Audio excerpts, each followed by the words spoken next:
Bienvenue sur Maraîchage Technique. Cette semaine, je pars visiter la ferme de Florent, maraîcher bio aux légumes de la Morette, à Pontoise dans la Somme.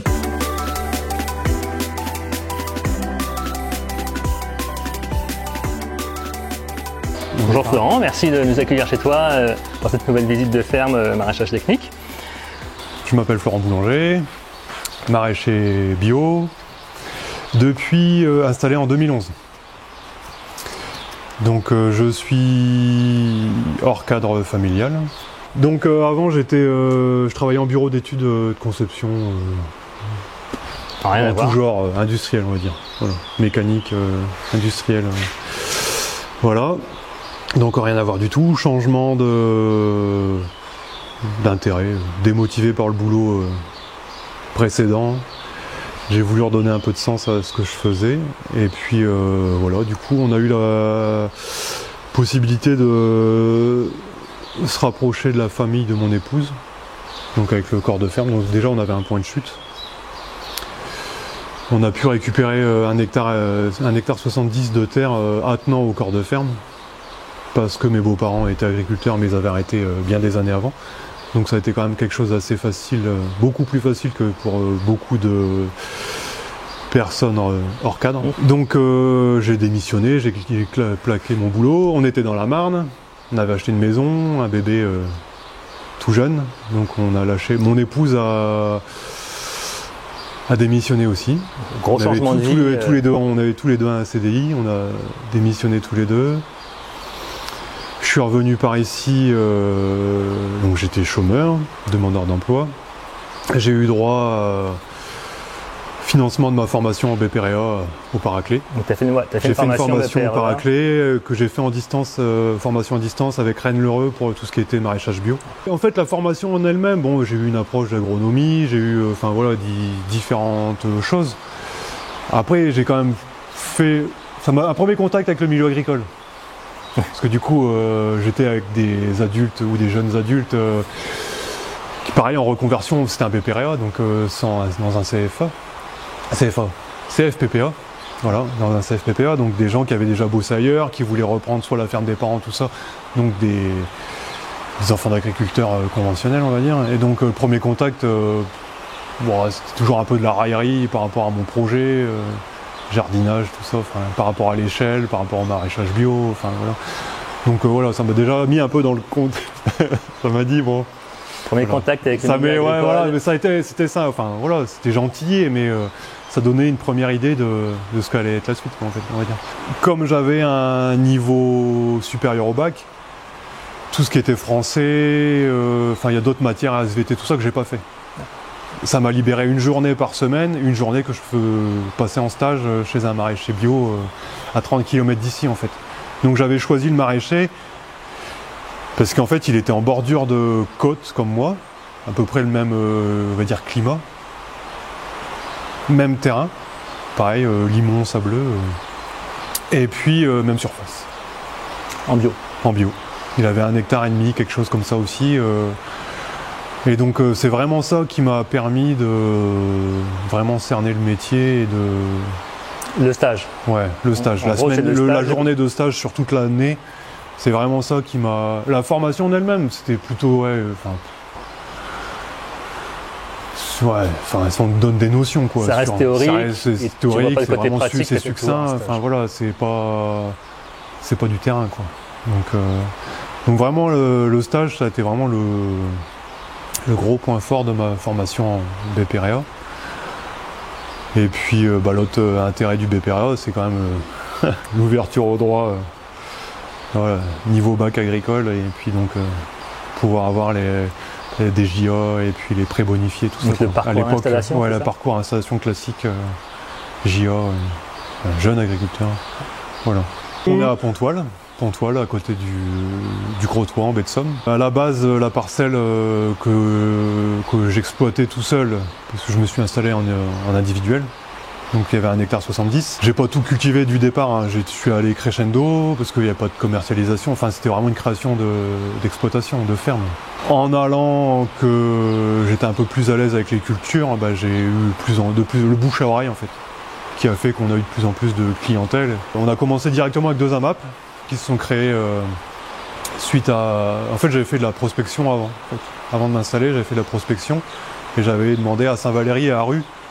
Et donc, il y a eu 2 AMAP de créer et qui ont démarré en même temps que ma production, en fait, en 2011. Donc en 2011, tu t'installes avec des AMAP. Ouais, avec 2 AMAP, on commence avec une vingtaine de paniers, 21 je crois. En printemps, on était 21 et puis à la fin de la saison, on était à trentaine, quarantaine. Ça avait déjà bien évolué. Et puis quelques années après, on est monté à 110 paniers en fait, en tout étalé sur la semaine, quoi, on va dire. Et donc là, c'est pareil, j'avais pas de frigo, pas de stockage au froid, et donc j'avais demandé à avoir une AMAP le mardi et une le vendredi. Comme ça, je travaillais en flux tendu, cueilli, vendu, livré directement, pas de stock. Et donc c'était pour ça que j'avais fait comme ça à l'époque en fait. Tu cultivais combien de surface, tu m'as dit? 1 hectare 70. Au début et maintenant? Et maintenant en fait on est à 3 hectares 60. Enfin, les parcelles cadastrées font 3 hectares 60. Mais réellement en cultivable on est à 2 hectares 60. Okay. Avec les tunnels, quand on déduit tout ce qui est autour des serres, les chemins et tout ça, ouais. Les haies et tout, on est à 2 hectares 60 cultivables. Et combien de surface de serre? 2500 mètres carrés. 4 gros tunnels. Et puis 2 petits, un qui sert pour le plan et un autre, voilà, donc ouais, on est à 2500 mètres carrés. C'est quel type de sol à peu près ici? C'est l'ancienne baie de Somme en fait. Ouais. Donc il n'y a pas de cailloux, il n'y a pas d'argile, quasiment pas. On est à même pas 8%. Et donc c'est vraiment sablo-limoneux. On a quand même un souci d'hydromorphie. Mais après, quand c'est un hiver pas trop pluvieux, on a vraiment un printemps, c'est vraiment une terre qui se reprend très très vite. Même après plusieurs millimètres de pluie, le lendemain on peut retourner 20 mm, le lendemain on peut rentrer dans le champ, il n'y a pas de souci. Ça porte, ça réessuie vite. Ça réessuie vite, mais on a toujours de l'eau qui est disponible là, vraiment pas loin, quoi. Donc en fait au début, je cultivais sans irrigation, on avait juste un tout petit pont, un tout petit puits avec une petite pompe, c'était vraiment ridicule, quoi. Il y avait sous serre, on arrosait, mais sinon dehors on n'arrosait pas, quoi. Et puis ça réchauffait vite, c'était quand même assez précoce et tout ça. Là, ça le devient moins parce que bon, on a beaucoup de pluviométrie, beaucoup de pluie et tout ça. Ouais. Et donc là, beaucoup de problèmes de reprise de terrain. Plus dans le deuxième champ. Donc le deuxième champ, lui, il a été repris en 2014-2015. Par hasard, un collègue qui me dit regarde, il y a des changements, il y a des terres qui changent de main sur Pontoile. Je regarde juste derrière juste au bout de ma parcelle. Quoi. Vraiment le truc. Opportunité, quoi. J'ai eu la parcelle parce que le repreneur. On était quasiment, parce qu'il y a un nombre de points en fait pour la DTM, on va dire pour les cumuls, tout ça. En fait, ils regardent l'âge, si on est JA, la surface, il y a tout un tas de choses qui rentrent en compte. Et le dernier truc, en fait, c'était la distance par rapport au siège d'exploitation. Et ben là, comme j'étais le plus près, c'est ce qui a fait que j'ai eu la parcelle contre l'avis du propriétaire. Et c'était vraiment, je suis allé voir le propriétaire, il m'a dit bah non écoutez je peux pas vous signer le papier, j'ai donné mon accord, c'était mon ouvrier qui reprend ma ferme, donc j'ai été voir le propriétaire, il m'a dit pareil, c'est de la famille, je vais pas aller contre. Donc je suis parti complètement défavorable et j'ai eu la parcelle parce que, j'y croyais absolument pas, quoi. La règle qui... c'est les règles qui ont été appliquées, le schéma agricole et qui a été appliqué et voilà, du coup on a eu la parcelle en plus attenante. Donc le réseau d'irrigation traverse le chemin, c'est vraiment super simple. Puis on a tout sur place. Pratique. Tout est groupé, tout est... Ouais, voilà. La deuxième parcelle, c'est pas la même structure, la texture de sol et c'est un peu plus problématique. Beaucoup plus d'eau, beaucoup plus de stagnation d'eau, donc plus de problèmes de reprise de terrain. On a repris le terrain, il était même pas à 2% de matière organique, donc il n'y avait pas de vie, pas de vers de terre, très asphyxiant et vraiment pas de vie, quoi. Et là on commence à... Tous les ans on met du compost et là vraiment on voit on commence à avoir des tops. Donc s'il y a des tops, c'est qu'il y a de la vie, c'est qu'il y a des vers de terre, c'est qu'il y a tout ça. Il y a de l'air qui rentre. Donc voilà. Après, il y a toujours le problème d'hydromorphie qui est là. Et là, vraiment, cette année, c'est vrai. Quand j'ai passé un coup de décompacteur, c'est vraiment une odeur de vase et de nauséabonde. Alors que d'habitude, ça sent le sous-bois et ça sent vraiment bon, quoi. Et là, ouais. T'es bloqué de chez bloqué, quoi. Après j'ai quand même eu de bons conseils de mon tuteur de stage de l'époque en fait. Il m'avait dit la production c'est une chose, la commercialisation c'en est une autre. ne néglige pas la commercialisation. Il dit, parce que moi, la première année, lui, il avait produit en belle quantité tout ça, et en fait, il en a balancé plein parce qu'il n'avait pas les débouchés. Donc il m'a dit, équilibre les deux, sinon ça va te dégoûter, tu vas bosser pour rien et tu vas tout balancer, ça c'est pas le but. Et donc voilà, j'ai vraiment commencé, j'ai fait par palier en fait, sur les 5 premières années, j'ai augmenté petit à petit, et jusqu'à prendre tout le premier champ, et puis après on s'est rendu compte que c'était trop petit et on a réussi à récupérer le deuxième, quoi. Bah, les AMAP, ça a été une grande aide pour l'installation.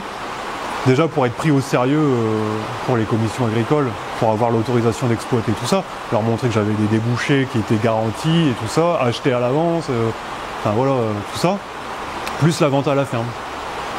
Et donc on a commencé comme ça avec AMAP mardi, vendredi et vente à la ferme le samedi sur commande. On faisait déjà sur commande. J'avais fait un peu de pub dans le courrier Picard, chez les commerçants, j'avais des flyers et des choses comme ça. Et puis après c'est vraiment les produits qui plaisaient à nos clients, et donc ils en parlaient à leurs voisins, leurs amis, tout ça. On avait 2 jours d'AMAP et 1 jour de vente à la ferme. Pour être sûr d'avoir ce qu'il fallait pour les AMAP, on limite par rapport à la vente à la ferme. C'est pour ça qu'on fait sur commande.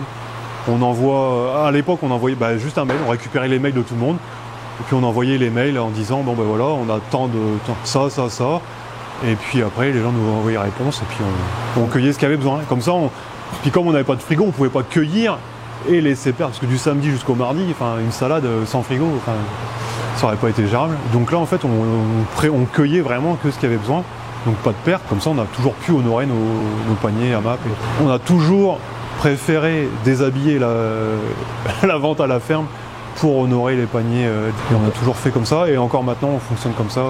Et au niveau du matériel, tu as démarré avec quoi Au niveau du matériel, j'ai commencé avec les 4 tunnels qui ont été subventionnés, le broyeur, le cultirato.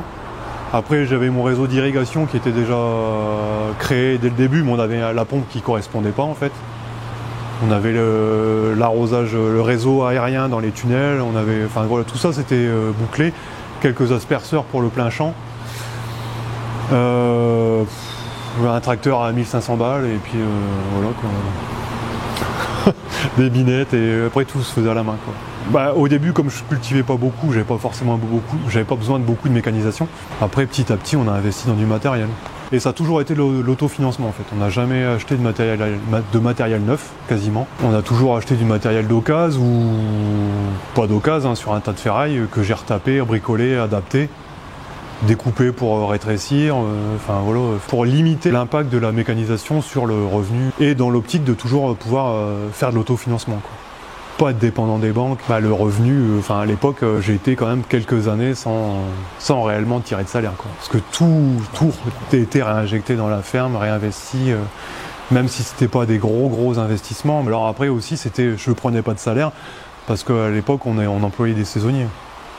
Parce que quand étant tout seul, pas mécanisé, donc tout le binage des choux, c'était à la main, le binage des poireaux, c'était à la main, tout était fait à la main, quoi. Donc ça prenait du temps, et il fallait pouvoir gérer, quoi. Et en été, si jamais on a de la pluie et tout ça, ça pousse bien.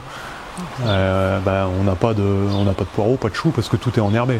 Moins de problèmes phytosanitaires aussi. Du coup, tu as quand même une meilleure ventilation, tu as moins de mildiou, tu as moins de rouille, tu as moins de tout ça quand tu as une culture qui est entretenue, quoi. En évolution, en 2017, on est passé en GAEC avec mon épouse. Donc on a fait un investissement assez conséquent. Donc ce bâtiment, le frigo, qui représente quand même déjà pas loin de 30 000 euros passés rien que pour le frigo. 50 000 pour le bâtiment, plus après du coup on a un chariot élévateur, des racks, voilà, on a essayé vraiment d'améliorer les conditions de travail, de limiter les ports de charge. Après tout ça, ça n'a pas été de l'autofinancement, on a eu des aides de la région, on a eu des aides, mais on a dû repasser à la case banque quand même, parce que j'ai dû changer de banque parce que la banque ne voulait pas me suivre, malgré la compta qui était bonne et tout ça, ils n'ont jamais voulu suivre. C'est quelle banque? Vert, avec un logo à 2 lettres. Oui. Passage en commission, tout ça. 3 mois après, ils ont voulu nous donner quelque chose à un taux énorme, et pas l'enveloppe qu'on avait demandé. Gros changement dans la structure. On travaille plus avec des saisonniers. On a pris quelqu'un à plein temps, Anthony, qu'on a vu tout à l'heure, qui travaillait avec nous, qui était saisonnier tous les ans depuis des années. En été, c'est un peu tendu parce qu'on a quand même pas mal de boulot. Et puis en hiver, on a plus forcément assez. Mais moi, du coup, ça me permet de me dégager du temps pour faire d'autres choses, refaire du matériel, refaire des travaux maison. Enfin, voilà. Et puis au moins, on a quelqu'un qui connaît notre façon de travailler, notre façon de faire, qui est là, à qui on peut faire confiance et qui... Enfin voilà, donc il n'y a aucun souci. On peut compter sur lui. Le problème des saisonniers, c'est reprendre, reformer. Une fois qu'ils sont autonomes, ils en ont marre, ils sont fatigués, ils sont crevés, ils arrêtent. Du jour au lendemain, il faut qu'on retrouve quelqu'un, on se retrouve le bec dans l'eau. Enfin voilà, du coup maintenant, là, on n'a plus de soucis. Une des choses qui a évolué aussi, c'est ça, c'est qu'en fait, à la base, on s'était dit, on préférait travailler avec de l'humain plutôt qu'avec du matériel, du mécanique. Ça a fini par évoluer quand même dans le temps parce que voilà, selon les personnes qu'on a en face de nous, tout ça, il y a un moment où voilà, on se dit bon demain on va repiquer les poireaux, il faut qu'on soit à 3. Le saisonnier il vient pas, t'es bloqué quoi. Puis le lendemain il pleut, t'es coincé, t'en as pour 15 jours à faire poireauter tes plants. Donc voilà, du coup maintenant on a préféré, on s'est dit bon, on a mécanisé tout en limitant le montant de l'investissement, mais voilà. On n'est pas que dans dans l'humain, qu'on a quand même préféré aussi investir dans du matériel. Dans du matériel pour être autonome. C'est ça, plus ou moins, ouais. Et puis dans du vieux matériel où je sais réparer et mettre les mains et tout ça, quoi. Ton itinéraire technique préféré? On travaille pas trop avec des bouchons, avec des engrais. On travaille vraiment beaucoup avec du compost de fumier de cheval. Donc nous, on a la possibilité de récupérer beaucoup de fumier de cheval par ici. On fait un dépôt. Quand on a un bon tas, on rebrasse parce qu'on a soit du crottin pur, soit du fumier très pailleux. Donc on le mélange, on le laisse travailler. On incorpore nos déchets de culture. Tout ce qui peut rester après les cultures, tout ça, les pieds de tomates, les machins, tout ça c'est incorporé dans le compost. On passe à l'épandeur, on endaine. Et puis quand il est mûr, on l'épand dans le champ. Donc on a 2 périodes d'épandage dans le champ. On épand soit en septembre-octobre, derrière les patates, ce genre de choses. Et après, on implante un engrais vert. J'implante ça selon les cultures où je sais que je n'aurai pas la possibilité de refaire une culture derrière. On épand du compost, on met l'engrais vert, comme ça on n'en parle plus. Et ça évite le problème de l'épandage au printemps. Parce que si on a un hiver pluvieux, on ne peut pas forcément épandre dans de bonnes conditions. Ou alors il faut qu'il gèle, donc on épand pendant la phase où la terre est gelée. Donc ça on le fait, hein. Quand c'est possible on le fait. On y arrive, notre chantier est bien organisé. En une journée on a tout fait. Je sais à peu près où est-ce que je vais mettre mes cultures, donc je mets plus ou moins selon ce qui va être mis, implanté. Donc on épand ça pendant l'hiver ou au printemps même. Du coup ça fait 3 dates d'épandage de compost en fait. À l'automne, soit pendant la phase hivernale, pendant où c'est gelé, si on peut le faire, ou alors c'est au printemps, quand ça ressuie un peu, et là on épand, et puis voilà. Reprise de sol, si on a un engrais vert, c'est du déchômeur à disque, pour dire bien couper les pieds, le broyer un petit peu. S'il est vraiment bien développé, un coup de broyeur, un coup de déchômeur à disque, après l'incorporation, comme ça, un travail... Je descends pas forcément rapidement en profondeur parce que le fond peut être vraiment très humide et donc remonter des gros blocs de terre. Après, j'arriverai plus à m'en dépêtrer. Donc en fait, je vais plutôt ouvrir petit à petit pour dire que ça réessuie et puis pouvoir descendre vraiment après avec le décompacteur, ouvrir et puis débloquer le terrain, on va dire, supprimer l'hydromorphique, on va dire. Et puis après, si c'est pour semer des carottes, cultirato, faux semis thermique, semis de carottes, thermique, et puis voilà quoi. Pour les plantations, sinon, c'est pour les choux, tout ça, ça dépend du terrain. Il y a une parcelle où je vais faire du cultirato forcément devant pour avoir des mottes plus fines. Donc je vais faire du cultirato, et sinon dans la première parcelle, je fais juste de la rotative, des compacteurs, toute la phase d'avant a été faite. Je fais un coup de rotative pour dire aplanir le sol, avoir quelque chose de régulier. Dans le deuxième champ, les cultiratos ont été faits et j'aplanis aussi avec la rotative. Plantation à la super préfère. Les premiers binages, on les fait à la main. On n'intervient pas directement avec la bineuse frontale du tracteur et puis les doigts cressent tout ça parce que l'enracinement n'est pas suffisant. Et puis 15 jours après, en général, ouais.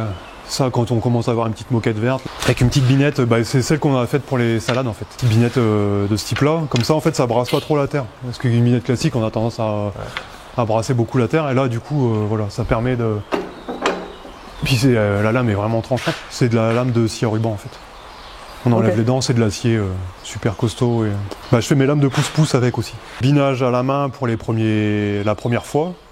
Là, par exemple, cette année, comme il a plu, enfin que ça n'a pas arrêté, tout ça, on a biné 2 fois à la main sur les choux, et puis après on a intervenu avec le tracteur, sans les doigts cresse, parce que c'est plus la peine. On a biné, buté, et puis... Paillage, on fait sous serre hein, sur les aromatiques. Aromatiques, on met un paillage. Tomates, on met un paillage toile tissée. Les courges en extérieur, courgettes, tout ça, on fait un paillage en toile tissée. Les oignons mottes sur plastique biodégradable. Échalotes sur plastique biodégradable. L'ail, pareil. Haricots à rame sous serre sur toile tissée. Enfin, il y a quand même pas mal de cultures où... Mes planches sont un peu trop larges pour pouvoir passer avec le tracteur. Je pourrais pas passer avec un effaçage, enfin voilà, tu vois, juste pour les passe-pieds, passer pour entretenir les passe-pieds, j'aurais pas, où j'abîmerais trop mes cultures. Je serais vraiment en bordure de plastique. Le plastique, il va être arraché, quoi. En bordure de plastique, et puis on fait 6 rangs de plantation, à peu près à 20 cm à peine, sur mes biodégradables. Donc en fait, j'écraserais mes fans d'oignons, tout ça, avec mes roues, et donc non, là on fait soit avec la petite binette comme ça, soit au pouce-pouce. Et puis ça prend un petit peu de temps, mais ça reste jouable.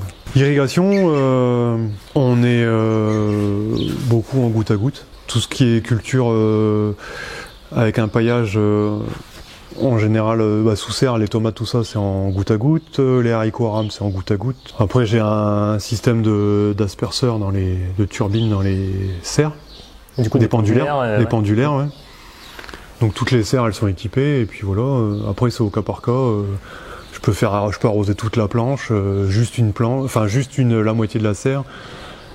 Ma ligne, elle est divisée, j'ai mis une vanne au milieu, comme ça je peux arroser un quart de ma serre. Enfin voilà, ça permet d'adapter. Et puis comme on a le fond des serres qui inonde aussi, j'ai pas irrigué le fond des serres. En extérieur, j'ai des asperceurs sur tuyaux blancs, enfin les tubes de 6 mètres là. On met un arroseur tous les 12 mètres, et puis ça arrose une vingtaine de mètres de large. Tout ce qui est pommes de terre, on met des tomates en extérieur. Tomates, aubergines, poivrons, tout ça on en met un petit peu en extérieur depuis quelques années.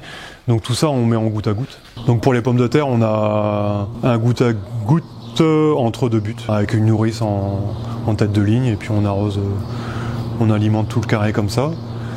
Et pourquoi du coup tu as choisi de mettre du goutte à goutte sur les pommes de terre plutôt que... Pour moins de problèmes de mildiou en fait, pas arroser les fans. Et puis il y a quelques années on était aussi limité en pression puisqu'on n'avait pas de forage. Maintenant on a un forage avec une pompe, une vraie pompe qui débite, enfin on est à 10 mètres cubes, on est limité à 10 mètres cubeurs en prélèvement. Parce qu'on est près du bord de mer, parce qu'il y a peut-être un risque de remontée d'eau saline en fait. On est limité en profondeur, mais bon l'eau ici de toute façon, à 5 mètres on a de l'eau, hein. Avec une pompe de surface classique on a, et donc là on a une pompe immergée dans un tuyau de 120 à 20 mètres. En fait on était limité à 20 mètres, donc on a de l'eau à 20 mètres. Par contre on a tendance à remonter beaucoup de sable. Donc on a commencé avec on a dû mettre un filtre à sable. Donc un réservoir avec des granulés, tout ça, enfin du sable, c'est comme du verre, pour dire que le sable sédimente, qu'il se dépose dedans. Voilà, c'était pas suffisant, on avait encore pas mal de petites, comme de la craie ou des petites paillettes qui passaient. Donc là en fait on a mis en complément, on a un cyclone en fait. On a un vortex, ça fait un vortex en fait. L'eau rentre, c'est un filtre en forme de cône. Et en fait, l'eau rentre dedans et elle tourbillonne. Et en fait, le sable a tendance, tout ce qui est matière lourde a tendance à tomber. Et donc, il y a l'entrée d'un côté, la sortie de l'autre, et en fond, il y a un réservoir, et donc tout le sable va s'accumuler dans le fond. C'est vraiment en ferraille avec un revêtement anti-abrasif dedans, parce qu'avec si t'as du sable et tout ça qui tient. Et donc, t'as une toute petite réserve de 2 litres en bas, avec une visite, tu le vides. Et donc ça, du coup, ça permet vraiment de... Plus que le filtre à sable en fait. Parce que le filtre à sable, il faut penser au contre-lavage. Après, s'il y a vraiment beaucoup, quand on contre-lavage, on fait tourner l'eau dans l'autre sens pour venir ressoulever toutes les impuretés. Et ben en fait, les buses qui récupèrent l'eau, en fait, elles sont alimentées avec de l'eau qui est pas propre. Ça va se mettre dans les buses, ça finit par boucher les buses. Et donc j'ai déjà dû vider pour nettoyer les. En fait, c'est des buses en plastique avec des toutes petites fentes. Du coup, ça se bouge. Et en fait, le grain de sable vient de se mettre dedans, et puis t'as plus le débit que tu souhaites, en fait. Donc ton réseau, il est... Donc les 2 premières années, on était contents, on avait une belle pompe, un beau forage, mais la galère. On bouchait les gouttes à gouttes, on bouchait les sprinklers, on bouchait les... Ah, la galère... Ouais. Les Sauterats blancs, ils finissaient avec 50, enfin quasiment la moitié. Le sud, là, en bout de ligne, il finissait quasiment plein de sable et de... Quand la pompe tourne en continu, il n'y a pas de souci. C'est un flux continu. Mais dès que la pompe, elle fait des cycles arrêt, démarrage, arrêt, démarrage, arrêt, démarrage, ben en fait, ça se redépose, ça fait un mouvement. Et donc là, à chaque fois, remonte du sable, du sable, du sable, du sable. Et du coup, oui, on a investi dans un canon. On l'a acheté l'année dernière, on l'a reçu là au printemps. On l'a mis en service. Il faut réussir à adapter par rapport au... Parce que ça a quand même besoin de pression. Nous, on a... Sur le bout du réseau, on a trop de chutes de pression, du fait de la longueur du réseau. Tu sais combien t'as de pression en bout? En entrée de ligne, là, on est à 5 bar 5. Et là-bas, en sortie, il dit qu'on est à 2 bars. En sortie de turbine, ça fait quand même beaucoup de pertes. Du coup, on a des problèmes de... le rouleur qui s'enroule pas, en fait. Il n'y a pas suffisamment de débit ou de pression. Mais du coup, la turbine tourne pas assez pour enrouler le canon. Et donc, il tourne sur place. Et donc, ça a surveillé. Mais ça peut être un bon outil, mais il faudrait vraiment avoir l'installation bien adaptée. Là, ici, en entrée de champ, ça tourne super bien. En début de réseau, ça tourne bien. Mais ce qu'il y a, c'est qu'on a des cycles d'arrêt et de démarrage de pompe sans arrêt, puisque la pompe débite trop. Mais en niveau pression, ça marche super bien, quoi. On arrose 30 mètres de large quand il n'y a pas de vent. En un passage, on peut régler les précipitations, je crois qu'on peut régler de 40 à 8 mm. Après, là, nous, on fait plus par secteur. Donc, il est plutôt en position 8 mm, mais comme on fait par secteur, du coup, il passe plus au même endroit, donc on est plutôt à 15 mm. Protection des cultures, en plein champ, dès qu'on plante les choux, les poireaux, enfin tout ce qui est les salades, tout ça, on met des filets climat en fait. Ouais. On n'utilise pas de filet anti-insectes, nous on n'utilise que du filet climat. On a toujours eu des bons résultats avec ça. Les choux, à un moment où ils sont de taille assez conséquente, on enlève les filets parce qu'il n'y a plus de soucis. Les ramiers et puis les lapins de Garenne, ils font plus suffisamment de dégâts. Donc là, on enlève les filets. Les poireaux, on surveille. Avant, on laissait un filet dessus toute la période, mais on avait vraiment beaucoup de problèmes de rouille. Ouais. Donc rouille, voire des fois même de mildiou, ça arrivait, mais c'était beaucoup. Enfin, c'est pas arrivé souvent. Parce que c'était pas assez aéré. Ouais, voilà, problème de ventilation et d'aération. Donc maintenant, en fait, ce qu'on fait, c'est que on les met. Là, on a planté des poireaux et j'avais mis des pièges et j'ai vu qu'il y avait de la mouche. Donc j'ai mis mes filets. Mais d'ici pas longtemps, je pense que je vais les enlever. Voilà, on fait un peu de piégeage, tout ça, pour vérifier, voir si les filets sont nécessaires. Et sinon, après, non, les poireaux sont débâchés. Ils sont ouverts, il n'y a pas de filet dessus. Et déjà, pour l'entretien des cultures, c'est beaucoup plus rapide, parce qu'on n'a pas à enlever et remettre le filet. Sinon, ça passe plus de temps à faire la manute du filet que de biner. Surtout que maintenant, c'est au tracteur, donc ça roule, ça va vite. Puis voilà, on le remet vraiment juste après, les poireaux, on les remet juste au moment d'octobre, tout ça, quand on sait qu'il y a à nouveau les mouches du poireau, là on recouvre tout et puis comme ça, mais vraiment juste un laps de temps, parce qu'après à cette période-là, il y a beaucoup de rouille qui se développe, enfin, ça se va assez vite quoi. Avec l'humidité, et puis il peut y avoir des belles journées, sous le filet ça condense, ça macère, et puis on a des départs assez forts de rouille et ça pose problème. Okay. Après, entretien de culture, sinon... oui, c'est ça, c'est filet pour la protection, et puis après, tout ce qui est traitement, tout ça, c'est avec un pulvéado thermique. Okay. Pour bouillie. Et sous serre? Sous serre. Les pucerons sur les aubergines, les acariens, sur les je fais des lâchers d'auxiliaires. Après, tout ce qui est acarien, tout ça, on a vraiment... Non. Pas trop? Non. On a une fois peut-être, mais on avait mis... concombre et haricots verts côte à côte, et il y avait des bêtes. Tout a été... Maintenant, on fait attention qui va quoi dans les serres. Oui. on s'arrange pour pas mettre les haricots avec les concombres, parce qu'on sait très bien que acarien, tout ça, ça peut vite dégénérer. On n'a pas de soucis, mais on préfère faire du préventif. Après, lâcher d'auxiliaire, ça fait quelques années qu'on a des gros soucis de pucerons dans les haricots à rames. Jusqu'à carrément perdre la série, hein. On récolte rien. Hein. Dans les tout haricots. est dégoulinant de fumagine, noir. Les haricots, il y a même les haricots qu'on veut cueillir, ils sont recouverts de pucerons. Enfin, mais un calvaire. Et donc pensais là, j'avais peur cette année, ça démarrait fort. J'avais pas encore fait de lâcher d'auxiliaire parce que les nuits étaient encore trop fraîches. J'avais pas fait de lâcher. Et puis, en fait, là, à force d'en faire, on a réussi à limiter un peu la progression et je pense qu'on va réussir à avoir des haricots quand même. Mais c'est pas passé le... Même les auxiliaires sont pas forcés. Il faut faire attention à quel auxiliaire j'utilise. Si je prends des rampants, des larves de coccinelle, des chrysopes et des aphidolettes, puisque c'est une larve qui se développe sur la feuille, ça fonctionne pas parce qu'on a beaucoup de fourmis. Ouais. Et donc tous les insectes rampants, les auxiliaires rampants, ils se font dégager par les fourmis systématiquement. Donc ça a un coût, puis ça c'est pas efficace. En fait. Ah, du coup, Donc je prends des aphidus en fait, des petites guêpes qui viennent parasiter, pondre. Elle reste pas. Et donc sur le puceron noir, le colémanie, je crois qu'il est pas. Non, c'est le Hervie qui fonctionne pas. Le colémanie, il va. Parce qu'en fait, c'est là, avec les pucerons verts, on n'a pas de soucis. C'est des pucerons qui sont assez gros. Les pucerons noirs, ils sont plus petits. Et j'ai l'impression qu'en fait, je suis pas sûr qu'ils soient assez gros pour je sais pas. C'est vraiment bizarre. Ça marche beaucoup moins bien dans les. Ben pareil, je pourrais vous montrer les aubergines. J'ai des pieds, ils étaient ravagés de pucerons verts. Et il y a eu un développement d'aphidus. C'est incroyable, c'est impressionnant. En quelques semaines, il y a des momies par centaines sur et dans les pucerons noirs, dans les haricots, on en voit à peine. Quoi. Mais ça arrive à réguler quand même la prolifération. un légume, un succès.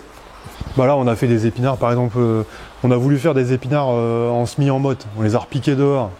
Ils n'ont jamais voulu pousser. On ne sait pas pourquoi. Ils ont jauni, ils ont monté. Il était tard en saison. On s'est dit, bon, bah, on va faire un semis direct et puis c'est tout. On a fait un semis direct. On a eu des épinards incroyables. On a passé 2 fois le pouce-pouce dedans. Vite fait, on a eu des belles feuilles. Après, ils sont montés assez rapidement, mais on a fait 2 coupes dedans. Quand même. Sur un épinard. Donc, on n'a pas de terreau. On n'a pas. Puis juste une plantation rapide. Non, même pas. Si, il me restait des mottes.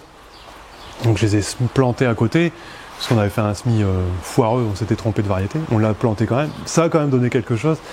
Mais voilà, du coup, ça là-dessus, c'est sûr que là, on se dit, bon, on gagne un peu d'argent, quoi. C'est plus rentable que. Mais sinon, après, la culture qui fonctionne bien, c'est les tomates. Tomates sous serre. Ça marche bien, mais après, nous, on est un peu frileux. On n'aime pas mettre la culture trop tôt. En général, on plante au 15 mai. Quoi. 15 mai quand même. Ah ouais, carrément, on s'est déjà fait rhabiller, se faire geler tous les pieds.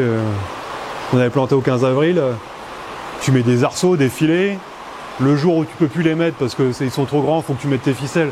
Tu mets tes ficelles, t'enlèves les trucs, plaque, une gelée, tout le monde cramé. T'appelles les producteurs de plants, tout ça, puis personne n'a de plan, ni rien, donc tu te dis bon. Et ils sont repartis du pied. Mais bon, c'était la première année. On savait pas. Donc ça marche. Le coup de stress énorme. Donc depuis. Et donc depuis, ouais, on est vraiment frileux. Après, on n'a pas de tomates. On a des tomates au début août. Quoi. C'est assez tard. Tout le monde. Après, les gens s'imaginent dès qu'il fait beau au mois de juin. Ah alors les tomates. Ah oui, doucement. Elles sont grandes comme ça. Donc oui, après c'est des cultures qui fonctionnent bien. Après on n'est pas forcément non plus super bon. Techniquement sur la tomate, on n'a pas des pieds de tomate qui font 3,50 m de haut, qui produisent 15 kg par pied ou des choses comme ça. On est vraiment sur de la petite... on les pousse pas trop, mais bon, on a au niveau du retour qu'on a, au niveau gustatif et tout ça, voilà, c'est quand même vraiment... On a un super bon retour, donc ouais, c'est quand même... Et après, avec tous nos surplus de tomates, parce qu'il y a un moment où on a un pic, on fait de la transfo dans le labo, en fait.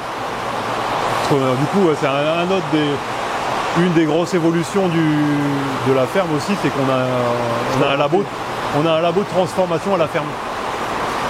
Ils sont pas plus. Ouais, c'est ça. Du coup, ouais, on a un labo, là, dans le bâtiment.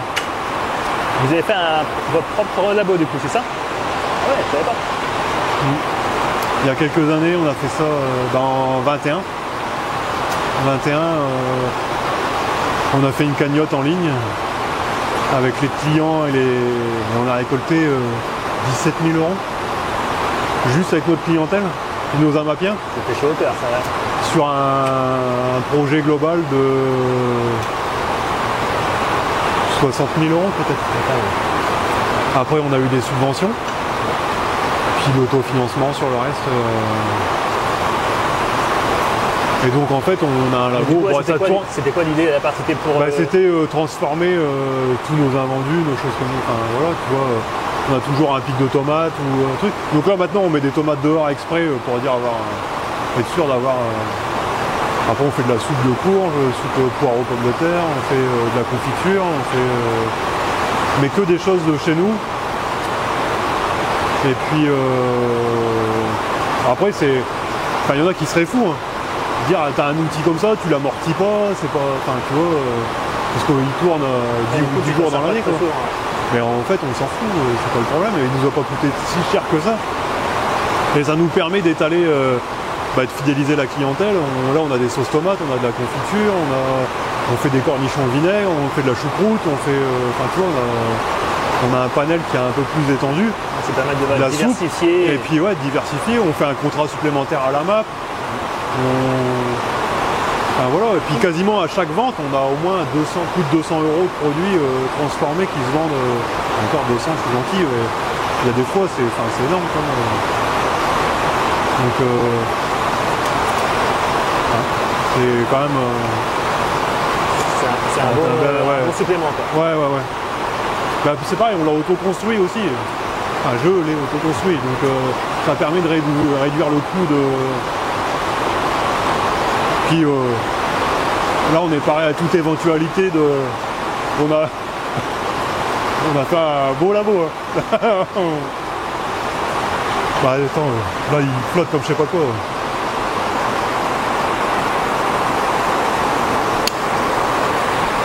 C'est pareil, on a eu des retours de personnes qui avaient commencé à faire un labo mais qui l'ont fait trop petit. Qui ont développé, qui ont augmenté la transfo, tout ça, et puis qui du coup se retrouvaient dans un labo trop petit, coincé. Du coup, nous, on avait un bâtiment qui était vide, du coup, on a utilisé tout le bâtiment. C'est spacieux, on a même prévu une chambre froide dedans, elle est pas en route, mais on a. Et voilà, on a de la place pour faire ça, quoi. Après, on peut y aller, hein. C'est pas. Je peux vous montrer. C'est là, c'est le bâtiment juste en face, là. On y va alors, c'est parti. Hop. Attends, on peut se faire un arrêt là.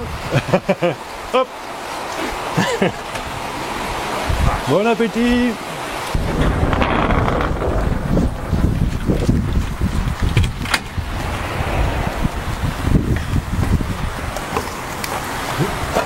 Ouais, c'est super comme outil de production. Donc, on rentre par là, nettoyage. Après, on fait la découpe. La cuisson là-bas au fond, et puis après on a l'autoclave au fond, puis là on a une capsuleuse pour fermer les bocaux en fait. Ça tu règles ton couple de serrage, ça fait il y a un jet de vapeur, du coup ça te fait une dépression quand c'est fermé, et puis t'as un truc constant en fait au niveau de ton serrage. Quand tu passes à l'autoclave après, ça évite les problèmes de. Et donc après c'est pareil, tout du matos d'occasion, un évier, l'armoire, le four vapeur, là il y a un petit souci donc j'ai regardé, je l'ai ouvert. C'est impressionnant. Mais du coup, il fait, il fait cuisson sèche, mixte, vapeur, tout. Donc c'est quand même un truc. Après, les pianos de cuisson, une marmite de cuisson au bain-marie. On n'est pas en cuisson directe, en flamme directe, c'est un bain-marie en fait. Donc ça colle pas, c'est nickel. Enfin, du coup, on fait les soupes et les soupes, les coulis, tout ça là-dedans. En fait. Écoute, tu peux me rappeler, c'est quoi toute la gamme, quoi, à peu près, de ce que vous faites en produits transformés, on fait des confitures. Donc avec des groseilles, des fraises.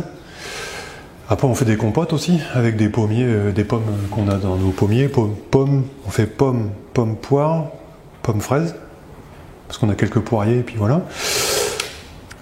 Coulis, on fait sauce tomate classique, tomate poivron, on fait du chutney, on fait des cornichons au vinaigre, on fait de la choucroute lacto-fermentée, enfin du chou lacto-fermenté, c'est pas de la choucroute.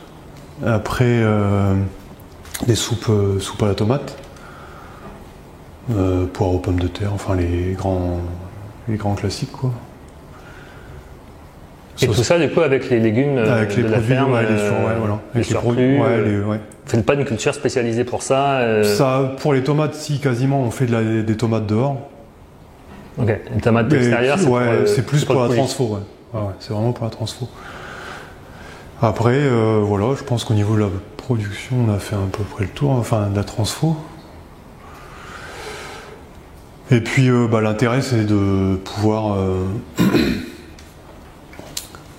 là, on fait la recette comme on veut, on fait quand on a besoin. On n'est pas obligé de planifier, parce que quand tu fais... c'est ça, tu es obligé de planifier quand est-ce que tu vas avoir ton pic de tomates. Pas facile. C'est pas facile. Donc là, du coup, après, ça nous rajoute encore du temps de travail, parce que c'est un moment où si on a un pic de tomates, c'est qu'il fait super beau, enfin, c'est la belle période.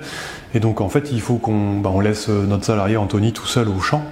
Il fait la cueillette, il fait l'entretien, tout ça. Et nous, on est la journée complète avec Michel, avec mon épouse, à faire de la transfo, quoi. Et donc, dans la journée, à deux, on peut passer 160 kg de tomates, quoi. Peu de choses pareilles. Mais on finit avec une tête, parce que ça résonne, l'acoustique là-dedans, c'est terrible. Plus, il n'y a pas un temps mort, en fait. Tu les nettoies, tu nettoies tes tomates, tu les coupes.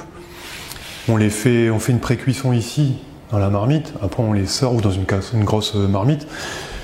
Après, on les passe à l'extracteur de jus. On relance autre chose pendant ce temps-là. Et puis, ainsi de suite, quoi. On est toujours... on fait de la vaisselle, on nettoie les bocaux. Après, une fois que c'est cuit, on fait le capsulage. Moi, je fais le capsulage, je mets à l'autoclave. Pendant ce temps-là, Michel est déjà en train de repréparer la tournée d'après. Enfin, et en fait, il n'y a jamais de temps mort. Si on fait une journée de 10 heures, on est 10 heures non-stop à courir dans tous les sens. Et donc, on finit sur les rotules, quoi. Mais bon, c'est une journée qui a été optimisée et qui, au final, est quand même assez rentable et qui permet aussi de... Même si c'est pas forcément... parce que c'est toujours un investissement, en fait. On investit du temps, on investit l'énergie, on investit le coût du gaz, de l'électricité, les bocaux, les conditionnements, tout ça. En fait, on investit tout ça. Mais... du coup, c'est toujours quelque chose qu'on arrive à ressortir derrière 1 an, 2 ans après pour les sauces tomates, il n'y a pas de souci. Et puis c'est un bouillon en plus pour la vente et la vente à la ferme et tout ça, quoi. Parce du coup, tout ça, c'est pas en boutique spécialisée, hein. C'est juste vendu chez nous. On va faire un légume à échec. La culture qui foire chaque année. Alors là, je saurais pas. Après, nous, on a fait le tri. En général, déjà les légumes qu'on n'aime pas nous manger, on les fait pas. On faisait des pâtissons, on faisait des choses comme ça, on a arrêté parce qu'on n'arrive pas à le manger. C'est bon, mais il faut mettre plein de trucs avec, donc en fait c'est pas bon, quoi. C'était obligé de mettre plein de trucs pour cacher le goût. Donc en fait on a arrêté. Après il y a des choses que moi je trouve vraiment très bonnes. Par exemple le rutabaga, pour moi c'est un navet. Pour moi je trouve que c'est vraiment un super navet, quoi. Même au niveau culture, ça se tient bien au champ. Il faut vraiment qu'il gèle à pierre fente pour qu'il faille l'arracher, parce que sinon il craint pas trop le gel quand même, hein, par rapport à un navet jaune ou un navet violet là, globe. Mais en fait non, il a une mauvaise image et c'est pareil, il faut... L'année dernière on n'a pas réussi, par exemple, on l'a semé, tout ça, puis en fait on l'a désherbé mais il n'a pas poussé. Savoir pourquoi. Je pense que je l'ai semé un petit peu trop tard, en fait. Je l'avais semé en même temps que mes navets d'hiver et tout ça, mais il faut que je le sème, je pense, 1 mois avant, quoi. C'est comme les panais, il y a des fois on les sème trop tard. Maintenant on les sème avant nos carottes d'hiver. Comme ça on est sûr. Du coup, une culture qui te donne le plus de difficultés, la plus technique. Le haricot arabe là qui commence à à cause des problèmes de pucerons, quoi. Ouais, vraiment. Alors qu'avant ça roulait, ça crachait, tu sortais des haricots en quantité quand même assez énorme. Et puis là, pourquoi des pucerons qui se développent là-dedans, qui sont protégés par les fourmis, et donc c'est encore plus problématique. Quand tu as ta première tournée de haricots arabes qui plantent... T'en fais combien ? On en fait 3 en fait. On en fait 3. Là, la troisième elle est semée, la deuxième elle est plantée, ils sont comme ça. Et là les autres ils arrivent tout juste en production. Donc en fait ils s'échelonnent normalement, ils s'échelonnent assez bien. Mais bon, après, tout le monde attend après, quoi. Les clients, déjà qu'on n'est pas rapide à avoir nos tomates, alors si on n'a pas de haricots verts, ça commence à être un peu compliqué pour meubler, quoi. Donc, Tes difficultés à ton installation? Du fait que j'ai pas eu de soucis à trouver le foncier déjà, c'était quand même une bonne chose. Mais après, j'ai fait partie de la première phase d'installation de maraîchers en 2011 en fait. Dans la Somme, il n'y en avait pas beaucoup avant. Et donc, on était plusieurs à s'installer à cette période-là. C'est moi qui avais le moins de surface. Et en fait, ils n'ont pas voulu m'accorder mon autorisation d'exploiter en CDO en fait. Parce que ils doutaient de la rentabilité du truc. D'accord. Donc en fait, la première fois, ça a été ajourné. J'ai eu le courrier que le lendemain de la deuxième commission. Donc la deuxième fois ajournée aussi. Parce que j'avais pas pu apporter de pièces justificatives, puisque j'avais pas eu de courrier comme quoi c'était ajourné. Un problème administratif. Manque d'éléments. Et donc en fait, je me suis rapproché de la BP à cette époque-là. Et puis donc le conseiller en place avait avait contacté les gars des DTM, tout ça, pour dire, bah, écoutez, si vous voulez, moi je peux venir en tant que conseiller technique, tout ça. Il dit non, vous pouvez pas siéger, machin, nanana, nanana. Donc on a quand même réussi à apporter des éléments. Enfin, ils ont vraiment regardé d'abord mes chiffres, mon PDE, tout ça, machin, voir si j'étais éligible aux aides. Et après, quand ils ont vu que c'était viable, ils ont bien voulu me donner mon autorisation d'exploiter. Parce que tu vois, moi on m'avait dit c'est une formalité. De toute façon, tu l'as, quoi qu'il se passe, tu l'as. Parce que tu as dû apporter des pièces justificatives. Bah oui, mais moi, je n'ai pas forcément pensé. Il y a quelqu'un qui était venu, plus un gars qui siégeait à la commission qui était venu, qui avait pris les infos. Puis en fait, je ne sais même pas s'il a restitué les infos que. Tu vois, c'est juste que c'est un gars qui était du secteur et puis qui passait, il s'est dit tiens, voilà. Puis en fait, il n'a pas restitué les infos qu'il avait. Du coup, c'est démarré mal quand même. Et donc là, je pense que si jamais je devais. Je pense que d'emblée direct, j'aurais donné des chiffres et des choses et puis dire voilà, je m'installe pas comme ça juste pour un crève la faim en plus quoi. Donc au niveau administratif, bien faire attention. Bah, c'est ça, je pense qu'il faut pas hésiter à donner même limite trop d'informations que pas assez quoi en fait. Moi j'y suis allé en me disant que c'était juste une formalité et que dans tous les cas ce serait bon et puis en fait ça a coincé quoi. Okay. Et donc il a fallu 3 passages en commission pour une formalité qui aurait dû... voilà quoi. Beaucoup de stress avant de commencer. Là. Et puis sinon, après, je m'étais bien renseigné par rapport à la production, commercialisation, démarrage en différents paliers. Donc, non, je pense que...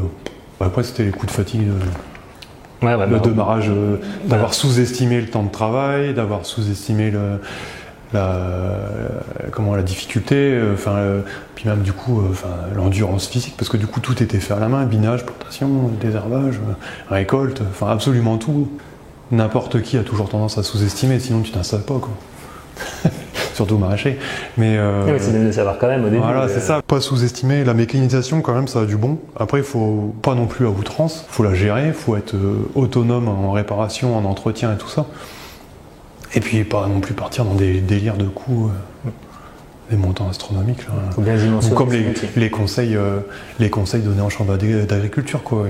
Il faut investir sur 5 ans du P2, il faut investir à des montants réguliers pour pouvoir défiscaliser et tout ça, quoi. Ça, on n'est pas des gros céréaliers, quoi. Donc à un moment, il faut aussi faut rester à une échelle du matériel adapté à son exploitation, à sa ferme, pas à son exploitation, à sa ferme. Bien dimensionner ses outils de production. C'est ça, faut adapter à soi. Faut raisonner, tout doit être raisonné en conséquence de ce qu'on fait, des volumes et tout ça. Après là, j'ai acheté une arracheuse à carottes par les fans, il y en a qui diraient que c'est complètement délirant vu la carrière. Mais bon, quand on a déjà les betteraves arrachées à la main, les navets, le temps qu'on passe à genoux, plus là les carottes, enfin voilà. Quand on y passe des semaines entières dans cette position, il y a un moment où c'est plus possible, quoi. Donc voilà, faut trouver des outils polyvalents et puis qui s'adaptent à différentes cultures et puis qu'on peut standardiser un petit peu comme pour les distances de plantation et tout ça, quoi. Pour biner, pour gagner du temps et simplifier la vie. Et pour l'organisation, tes horaires, la conciliation vie perso, vie professionnelle, le temps que tu passes et à la fin. Comment ? Non, j'allais dire, il n'y a pas de problème de vie de famille, tout le monde vit avec nous dans le champ. Non, mais c'est vrai que c'est quand même... je me suis installé, notre fille était en bas âge, quoi. Elle avait 3 ans. 3-4 ans. Donc, passait quand même pas mal de temps. Sa mère travaillait à l'extérieur. Donc voilà, après, moi, t'es ton patron, tu t'adaptes tes horaires comme tu veux, tout ça, mais voilà, après, ça a quand même tendance à beaucoup empiéter. La vie professionnelle empiète beaucoup sur la vie perso. Ouais. Difficilement. Ouais, difficilement, parce qu'après, la variable d'ajustement, c'est toujours nous, quoi, en fait. On est sur place, notre salarié vient d'avoir un enfant, donc voilà, on ne va pas non plus lui faire des heures sup à outrance, tout ça. Enfin voilà, on essaye de. Donc c'est toujours nous qui ajustons et qui. Voilà, on ajuste à 2. Et quand on peut plus, qu'il faut quelqu'un pour avec les enfants, c'est mon épouse qui part et puis c'est comme moi qui ajuste tout seul, quoi. En général, voilà. Toujours. Mais puis bon, il y a un moment de toute façon, avec le recul aussi, maintenant, comme on est un peu mécanisé tout ça, on sait très bien qu'on arrivera à rattraper ou qu'on arrivera. C'est pas comme avant où on était submergé. On voyait plus les choux-fleurs, on voyait plus rien. On était plus serein. Alors maintenant, oui, on a quand même un peu plus. Le retour d'expérience fait qu'on voit et qu'on se dit, bah non, ça c'est bon. Il n'y a pas le feu, ça va aller. C'est pas. Il n'y a rien de catastrophique. Puis bon, après, c'est aussi l'intérêt d'être diversifié aussi. C'est que quand tu arrêtes une culture, tu en as forcément une autre qui compense. Tu arrives toujours à t'en tirer. Alors, il faut vraiment que ce soit des merdiques. Mais. Ouais, clairement. Mais sinon, tu arrives toujours à compenser, tu arrives toujours à. Tes difficultés financières, si tu as eu l'accès aux banques. Ouais, bah les banques, le problème a été résolu. J'ai soldé mon prêt JA, j'ai changé de banque. Quand ils n'ont pas voulu me suivre pour le passage en grec, je l'ai soldé, je suis parti ailleurs. Et puis maintenant. Puis c'est pareil, en fait, on est. Comme on a toujours limité on a favorisé l'autofinancement et puis limité l'endettement. Après, c'est la variable d'ajustement, c'est le salaire, et puis c'est tout. Donc, réellement, oui, si, voilà, il n'y a pas beaucoup de monde qui travaillerait gratuitement, mais bon, voilà, après, c'est un choix, donc oui, les difficultés financières, il y a pu y en avoir, mais c'est pas non plus au point de mettre en péril la structure, quoi, la ferme. C'est juste le moral qui est un peu moins bon, quoi. Et du coup, des moments, des périodes de coups durs. Bah ça c'est sûr, de toute façon, même avec la fatigue, avec les coups de bourre, puis tu vois le temps que tu investis, ce que tu as pu investir dans la culture et tout ça, et que ça donne pas comme tu veux, forcément, il y a des moments, il y a des coups de cafard. Tu as envie de tout plaquer, de te barrer, et puis en fait, t'es pas encore sorti de ton champ, que tu repasses devant une culture qui est belle, puis tu te dis, oh bah non, c'est bon. Celle-là, j'ai quand même bien maîtrisé. Ok. Difficultés commerciales, si tu as eu des difficultés à trouver tes clients, tes AMAP, le manque de débouchés ou pas, des consommateurs versatiles, une clientèle exigeante, voilà. Ou pas, où tout le monde est content et ça marche bien. Les AMAP ont tendance à baisser. L'année dernière était la première année en fait. Avant, ça allait toujours nickel. Et là, je commence à être sur une phase descendante. Bon, allez, ils ont fait du tractage, ils ont fait de la com et tout ça, ça se maintient. Ça a quand même baissé, là on est à 80. Au plus qu'on est monté, c'était 110. Mais ça n'a pas duré non plus très très longtemps, il y a eu un moment d'engouement. Et puis, même après Covid, tout ça, nous on n'a pas forcément vu de différence. Oui, si, après c'est ça, je pense que si les AMAP, ça pouvait reprendre un peu, repartir un peu au beau fixe, ce serait quand même. On aurait un peu plus de sérénité, quoi. Mais sinon, en général. Ouais, la vente à la ferme, nous, ça augmente en fait. Ça fait augmenter. Alors qu'on fait pas forcément de com, qu'on fait pas de. On fait les portes ouvertes, on fait des choses comme ça. C'était deux seuls créneaux de vente, c'est bien ça, ouais. Vente à la ferme les AMAP. Mais c'est tout. Ouais. On travaille plus avec les restos, on travaille plus. On a arrêté, c'était trop de temps, puis pas assez de transparence. On est sur 2 hectares réellement cultivés, on est sur 2,5 hectares à peine. On est 3 UTH. Et puis on est, ça oscille entre 100 et 130 000. Peu de choses près, quoi. Il y a quand même eu un moment là où on a eu un peu peur. Mais c'est ce qu'on se disait, c'est qu'en fait, heureusement qu'on avait eu la transfo. Parce que notre chiffre d'affaires, avec l'arrivée de la transformation, notre chiffre d'affaires n'a ni augmenté ni baissé en fait, il a stagné. Alors qu'on a... Grâce à la transfo. Parce qu'en fait, si on n'avait pas eu la transfo, là, on aurait vu... Suite à une baisse d'une... quand même, parce que c'est surtout les AMAP en fait. Une baisse d'AMAP, tu perds 20 paniers sur l'année. Ça commence à faire sur un chiffre d'affaires, ça fait quasiment un cinquième. Ça commence à faire quoi. Du coup, c'est ça, tu passes de 120, tu passes à 100 quoi. Là, on a déjà 2 jours de cueillette sur la semaine. La semaine, elle fait que 5 jours. Enfin voilà, du coup, il y a encore tout le travail au champ après à faire. Si on peut retrouver un équilibre comme ça, sans forcément... Ouais, si, après, le 130, c'est bien, quoi. 130 000, ça permet quand même d'avoir un peu de marge de manœuvre et puis de tirer un vrai salaire. Puis d'être un peu plus serein pour l'avenir. Les légumes qui se vendent le plus? Je crois que la pomme de terre Alliance, on pourrait en vendre. C'est un truc de fou. Puis poireaux... nos clients, ils peuvent acheter des poireaux de fin août à août. Quasiment. Là, au mois d'avril, on vendait encore une quantité de poireaux. On s'est dit, les gens vont en avoir ras-le-bol. Au mois de mai, on aurait pu vendre des poireaux. Mais, ah ouais, non, c'est... Quoi, des légumes d'hiver, quoi, en fait. Ouais. Mais bon, l'Alliance, franchement, ça... C'est une bonne patate. Ouais, c'est une bonne pomme de terre. Et ouais, au début, les gens sont un peu limite trop de goût par rapport à ce qu'ils peuvent trouver ailleurs, tout ça, ils sont surpris. Et puis après, ils sont accros. Et les légumes qui se vendent le mieux, mais en marge. Celui que tu fais le plus de marge dessus, c'est lequel? Après, moi je dirais que ça pourrait certainement le haricot vert. S'il n'y a pas de puceron. S'il n'y a pas de puceron et que la production est vraiment comme il faut, là, sans hésitation, les Vespera les méritent là. Ça crache. Tu sors des crayons, tu sors des trucs comme des crayons. Parce qu'on fait pas du extra fin. Surtout sur du Vespera les mérites, ça sert à rien. Et c'est pareil, au début, quand c'est les premières fois que les gens viennent prendre des haricots verts à la maison, enfin à la ferme, ils sont surpris par rapport à la taille, tout ça. Ah, ils vont pas être très bons, il y a des fils, tout ça. On dit non, mais allez, hop, on vous en met un peu plus, on vous en file, vous verrez, goûtez, vous nous direz. Semaine d'après, ah ouais, non, mais c'est. Oui, j'en ai en fait, c'est quasiment du hors standard en fait.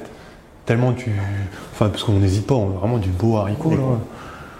Mais bon, c'est comme ça que tu passes moins de temps à cueillir 1 kilo de haricots. Les gens sont habitués au extra fin, extra fin du cagnotte. Puis qui se gardent pas et puis qui sont habitués à manger mou parce qu'ils sont au supermarché, des trucs qui sont noircis, dégueulasses là. Et puis en fait, là, ils ont des trucs extra frais qui ont été cueillis la veille et puis qui ont du goût.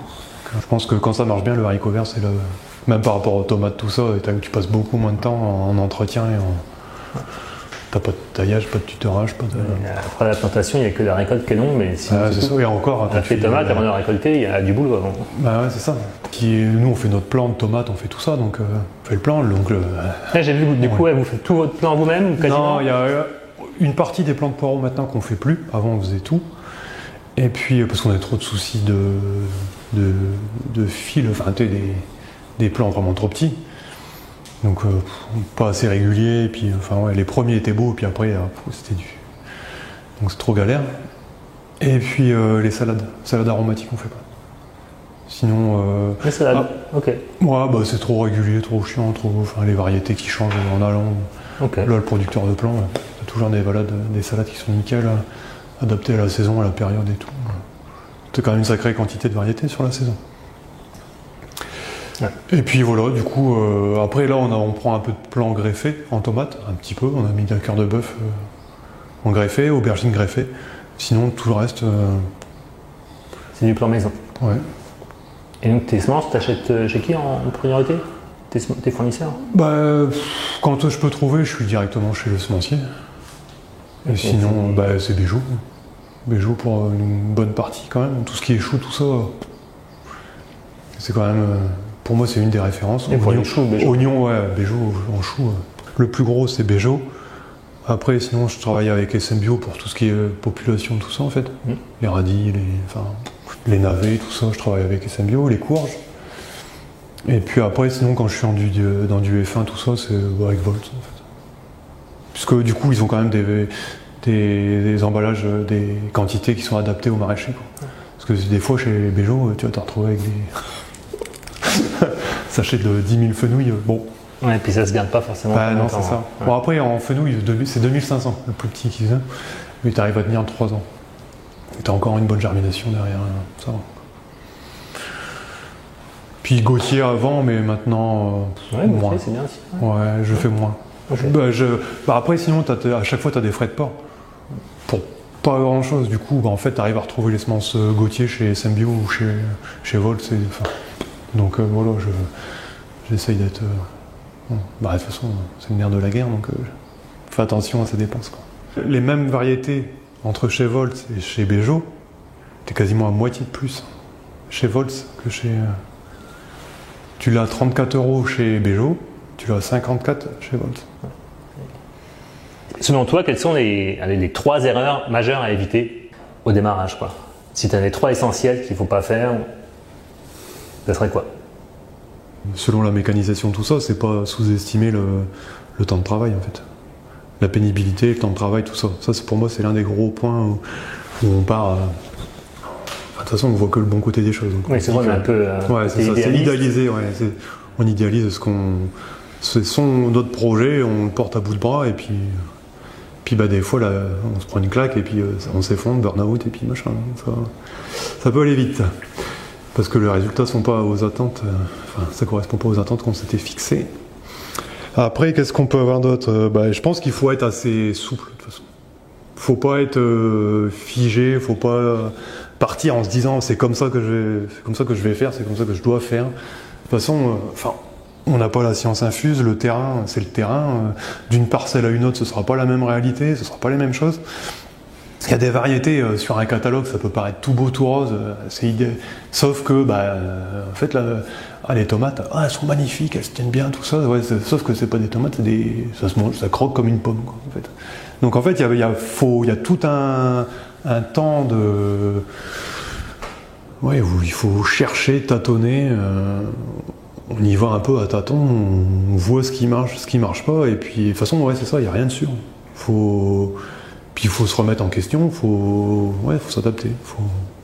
Il y a la théorie et il y a le terrain, quoi. Il y a vraiment la pratique et bien souvent il y a une belle marche quand même, quoi. S'adapter, réagir, se remettre en question, réagir vite.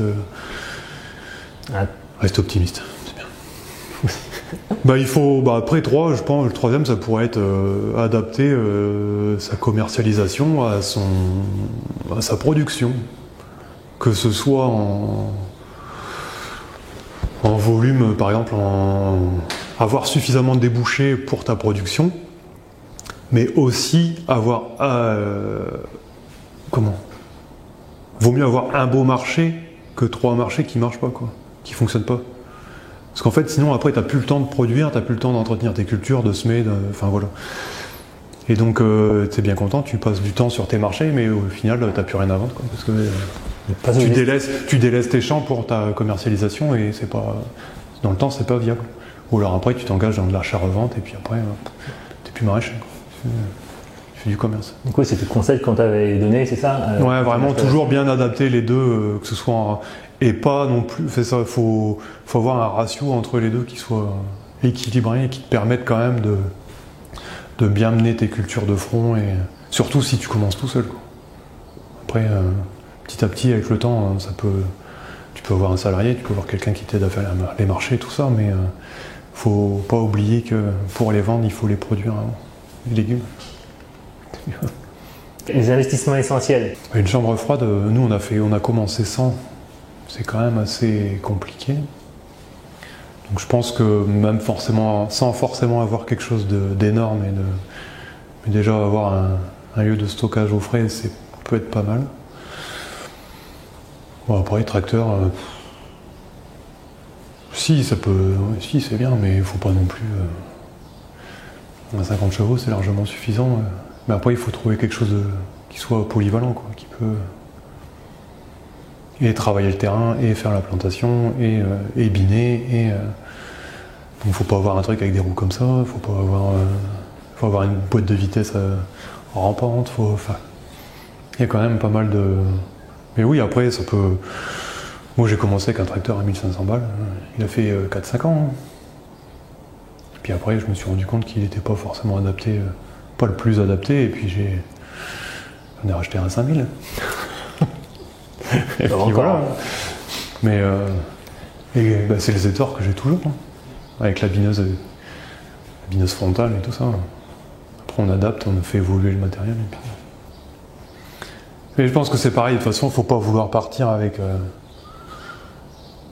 sa ligne d'investissement toute faite, toute tracée, se dire je vais faire ci, je vais faire ça, première année, troisième année, machin. En fait, il faut le voir, il faut le sentir, il faut se dire bon j'ai la capacité financière de le faire, je peux, voilà, ça j'en ai vraiment marre, je peux plus le faire à la main, ça me prend trop de temps, tout ça, je vais gagner du temps, je vais mécaniser un petit peu, enfin voilà, il faut vraiment...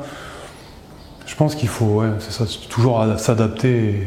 Après, il faut quand même quelques investissements au démarrage, parce qu'on peut pas non plus y aller juste avec son couteau, et puis... C'est pas possible, mais... Et quoi? Et sa binette.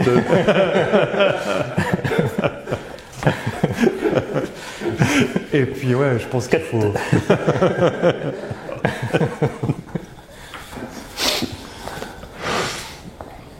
Ah, c'est pas que local cette expression. Je pensais que c'était vraiment...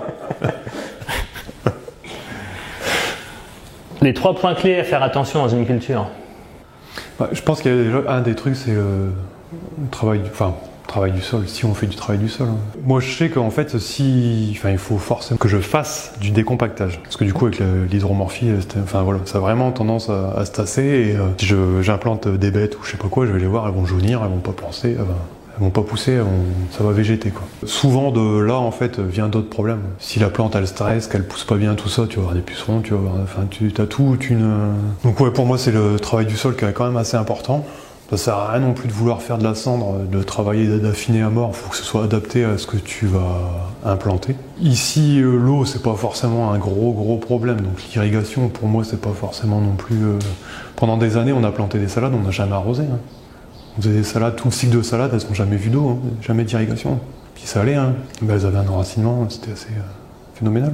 Donc après, travail du sol. Après, je pense quand même, faut pas hésiter à se promener dans son champ, à surveiller, à regarder, voir les différentes pressions qu'il peut y avoir, que ce soit des parasites, pucerons, tout ça, pouvoir réagir vite s'il y a un départ de maladies, de mildiou, des choses comme ça, voir, puis ouais, il n'y a pas que l'observation, mais il y a aussi les conditions météo, tout ça, et puis faire du préventif, et puis voilà, il y a vraiment une phase de surveillance et d'observation qui est vraiment très importante. Et puis derrière, en troisième, qu'est-ce qui peut être important? Ça irait presque avec le travail du sol, mais c'est comment ton sol, ce que tu lui apportes, ce que tu lui... si tu as un sol riche, si tu as un sol... comment tu lui... Si tu lui apportes que des engrais, si tu lui apportes du compost... Si tu vas le nourrir, en fait. Ouais, voilà, comment tu l'alimentes, c'est ce que tu lui apportes pour... aussi pour mener tes cultures au terme, quoi. T'es une culture équilibrée, si t'as trop d'azote, tu vas avoir des carottes avec des fans comme ça, et puis ça va verser, et puis t'auras pas de carottes au final. Il faut un équilibre, il faut toujours que ce soit adapté, quoi. Donc ouais, un sol vivant. Comment tu vois l'avenir pour ta ferme? C'est des projets? Je pense que là, nous déjà, en termes de mécanisation, d'évolution au niveau, c'est ça, mécanisation, outillage, équipement, tout ça, il n'y a plus trop grand chose qui me fait rêver là. Je pense que c'est déjà pas mal. Parce qu'il y a eu une phase où c'était vraiment toujours en quête d'amélioration, ergonomie, tout ça, de se dire voilà, j'en peux plus, je suis broyé, faut que j'arrive à trouver une solution. Là, quand même, là, ça va. Je pense qu'on est quand même pas trop mal. Après, c'est plutôt en termes de rééquilibrer un petit peu, leur donner des bonnes proportions en termes de partage vie professionnelle, vie de famille. Dégager un peu plus de temps, pour toi, réussir à essayer. Les enfants ont 16 et 12 ans. Il y a quand même eu une phase où j'ai pas passé beaucoup de temps avec eux, donc c'est un peu... Il est un petit peu tard, mais bon, il y a encore Jamais trop tard. Non, encore des bons moments à profiter, donc j'aimerais bien essayer d'être un peu plus... Prendre un peu de recul par rapport au métier de maraîcher qui est assez prenant. Et puis en fait, c'est qu'on est à côté de la maison. Donc on se dit tiens, on va aller se promener, on va se faire une petite balade ce soir pour se dégourdir les jambes. Et hop, tu te retrouves avec les tomates. Hop, on part dans le champ et puis en fait on commence une phase d'observation, de réflexion et puis en fait les enfants on a eu marre d'attendre et ont avancé, ils sont partis sans nous et puis voilà quoi, du coup voilà c'est le piège, on est même les week-ends on est toujours sur notre lieu de travail donc tu dis bon je vais juste mettre de l'irrigation. Tu ouvres le robinet, tu reviens, tu fais ah putain, il y a ça à faire. Bon tu sors le tracteur, la bineuse et puis hop, tu y vas. Puis en fait c'est un engrenage, tu es toujours sur place et donc t'as vraiment. Puis voilà, c'est un projet qu'on porte depuis des années, donc c'est pas ouais non c'est bon, on m'en fout, on verra ça plus tard. Hein, c'est pas. Donc mais c'est le quotidien de beaucoup de maraîchers en fait. Ouais. Et donc voilà c'est. Ouais, essayer de reprendre un peu plus de recul, essayer d'avoir. Parce qu'en fait là, nos périodes de congé, c'est que la période hivernale qu'en fait. Ouais. Nos congés d'été, c'est tout ça. À peu près. Fin octobre, machin.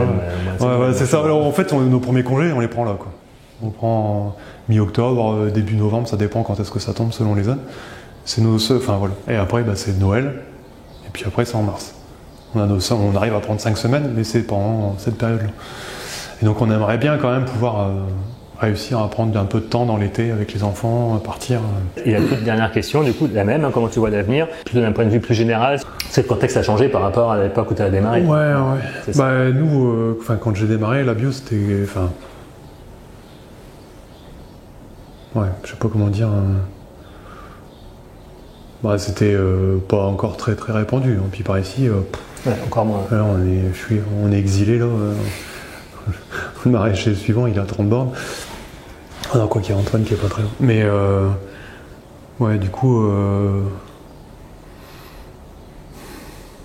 je saurais pas dire. Il y a quand même eu une belle évolution. Il y a eu une augmentation de la consommation, tout ça qui a eu. Puis là, ça a chuté. Ça a méchamment chuté là dernièrement. Nous, pour l'instant, on n'est pas réellement impacté en vente à la ferme, tout ça, ça augmente toujours. Si on a la production, on arrive à l'écouler en fait. Donc pour l'instant ça va, mais il faudrait qu'on arrive à se stabiliser la ferme sur le long terme en fait. Pas forcément de nouveaux débouchés, pas forcément de nouveaux. Comme ça on est bien. Régulièrement encore on a des gens qui passent à la ferme qui demandent par exemple, un sac de pommes de terre. Voilà.